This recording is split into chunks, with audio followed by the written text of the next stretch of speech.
A lot of people confuse the two. There are recessions and business cycles, and as I expect we're entering a severe recession right now. But there are also financial crises, which we've seen, 1994, the Mexican tequila crisis, 1998, the Russia long-term capital management crisis, 2008, obviously the global financial crisis, 2020. I don't quite know how to describe that. I mean, the economy goes down 31%. 31%. That's what happens when you turn off the lights, shut down the whole economy. That's what happens.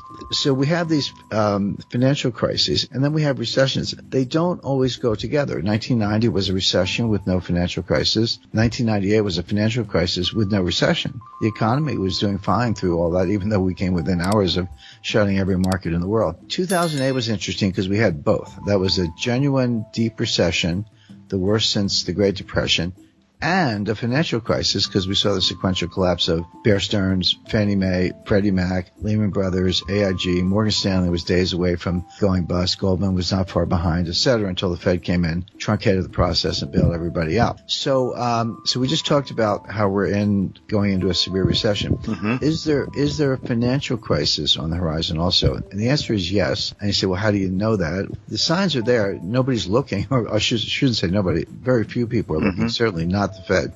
But we see it in the Treasury yield curve. It's inverted, and just for the benefit of the listeners, a normal yield curve is upward sloping. So you have time along the x-axis, you have rates along the y-axis, and the curve of rates at different maturities goes up, and that makes sense. If sure. I'm going to, lend you money overnight, I'll have a certain rate. If I'm going to lend you money for 10 years, I might want a little more. Or you or anybody else or somebody lends me money for 10 years, you're going to want a higher interest rate because there's more risk. It's as simple as that.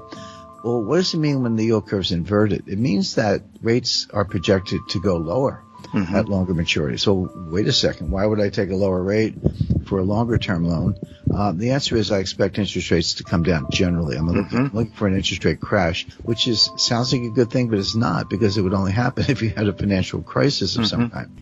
So it's a long-term bet on a short-term rate. That yield curve is inverted, and that almost never happens. But the inversion starts around March 2023, where rates go up between now and then. Well, that makes sense because the Fed controls short-term rates. They've told us they're going up. We know they're going up. Just have to listen to them and believe them. But when you get out to around March 2023, they start to go down a lot. And so what does that mean? The Eurodollar market, these are the biggest players in the world. This is not your the retail account or your father's Merrill Lynch account or whatever. Mm-hmm. These are the big guys: sovereign wealth funds, hedge funds, central banks, major institutions. So it's serious money. They know what they're doing. And they're saying that rates are coming down starting in March. Again, not a good thing. Like, hey, aren't lower rates great for everybody? Well, not if it's because there's a dollar shortage. Not if it's because there's a liquidity crisis. So we see, using standard economic indicators of the kind I described, inventories, real incomes are negative. They're going down. Everyone says, Jay, hey, look at the latest report from the Labor Department. Wages went up 5%. Yeah, they did, but inflation is 8%. Mm-hmm. So your real income went down 3. It's 5 minus 8 equals negative 3, at least where I went to school. So you've got declining real wages, inventory stockpile, which means no new orders, sales slowing, unemployment going up, layoff announcements almost every day. So the real economy is in terrible shape. But it looks like we might have a financial crisis on the horizon also. So it kind of is setting up like 2008, but maybe worse. And people ask me all the time, what do you do with your own money, or what's a model portfolio, et cetera. And I always explain to people, look, the key is diversification. Sure. Now, that sounds obvious, like, oh yeah, diversification, right. But the people don't really understand what it means. I'll run into people and they say, hey, I'm diversified. I've got 50 different stocks in 10 different sectors, consumer non-durables, technology, semiconductors, mining, minerals, et cetera. And I say to them, you're not diversified. You may have 50 stocks, but you have one asset class, which is equities. Mm-hmm. And they're all going to go up together or they're all going to go down together. Not every single stock, but by and large, they're highly correlated. Real diversification, have a slice of stocks by all means. Have a slice of treasury notes. And I agree with you. I think 10-year treasury notes at 4.1% yield to maturity, I would say shoot them in, because if the yield curve signals and the economic signals I'm describing play out, and they are playing out, those yields are going to come down a lot. I know they've run up for the last 4 months. I get it. But they're about to turn around and come down a lot. So you'll get very significant capital gains on that. Plus, it's, there's no credit risk or almost no credit risk. I'd have a big slice of cash.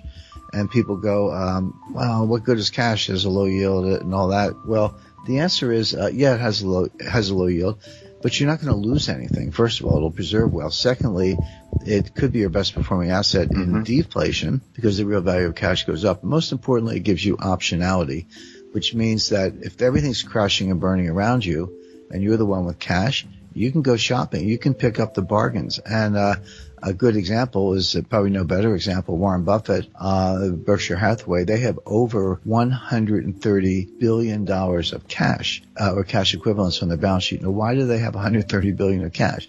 Because they see what I see. They see what's coming, and they want to be the winners who, as I say, go out and buy pick through the wreckage and pick up some diamonds in the rough. Then, yeah, real estate, absolutely. Not commercial. We're not past there's a big transition going on in commercial. It's very tricky ground, but residential, agricultural, natural resources, definitely have some gold. I recommend a 10% slice. People, Jay, they always want to put words in your mouth. They go, Jim Rickards says, sell everything and buy gold. I never said that. I don't think that's a good idea. But 10%, yeah, I do think 10% is a good idea. That's your inflation protection. It'll also preserve wealth. And by the way, I forgot to mention cash reduces the volatility. It's the opposite of leverage. The leverage increases volatility. You can get bigger returns, but you can also have bigger losses. Cash reduces volatility. So if you've got other volatile assets like stocks, and gold and notes and so forth, the overall portfolio volatility is reduced by a slice of cash. So that's real diversification. That's what I recommend. So we haven't really felt the impact of the rate hikes that started last March, but they're still going. They are going to, raise again in December. You can debate whether it's 75 basis points or 50. We'll know when we get closer to the date, and probably again on February 1st, which is the next meeting, and maybe after that. So the short answer, Jay, is yes, they are going to continue raising rates. They're fixated on inflation. It will come down, but at a very, very high cost. And meanwhile, when maybe you should be easing up a little bit or at least pausing, they're not. And so they're going to take a bad situation and make it worse. How does gold perform in a market like this? Not so good, you would think. What are your thoughts? Well, the numbers are that since March of 2022, in March of 2022, not long after the outbreak of the war in Ukraine, gold, it wasn't the all-time high, but it was close. It was about $2,043 an ounce. Prior to that, gold hit $2,069, the year before. So since then, it's down about 25%. What happened? Where's the inflation protection you talked about, et cetera? And there are a couple of answers to that. First of all, gold is down 25% in dollars, but the stock market's down between, closer to 30%. So at least gold has outperformed stocks. But the reason gold is not soaring in an inflationary environment is because what I mentioned earlier, this inflation is coming from the supply side, not the demand side. They're two entirely different kinds of inflation. I mean, inflation means prices go up according to some index, but the source matters. So supply side inflation, it's because of the breakdown of the supply chain. So energy shortages, logistics bottlenecks, not enough truck drivers. And it was leading to price increases because, if there's a shortage of goods and inelastic demand, then people are going to bid up the price. Now the other kind of inflation is demand. So the first one, the supply is called cost push. Second one is demand pull. This is where consumers have it in their heads. It's a psychological issue, maybe real, but it's driven by psychology. The prices are going up. I better go out and buy stuff right away. So you're thinking of buying a car, a refrigerator, or a new sofa, whatever it is. Better go buy it today because if I wait 3 months, the price is going to be higher. But that's self-fulfilling because if everybody does that, then all of a sudden there's no more furniture or new cars or whatever it is, and the price is going up. And that's what we saw in the late 1970s. And of course, gold soared during that entire period. But the point is, the demand pull inflation, which I described, which did happen in the 1970s, which is not the case today. We don't have that today.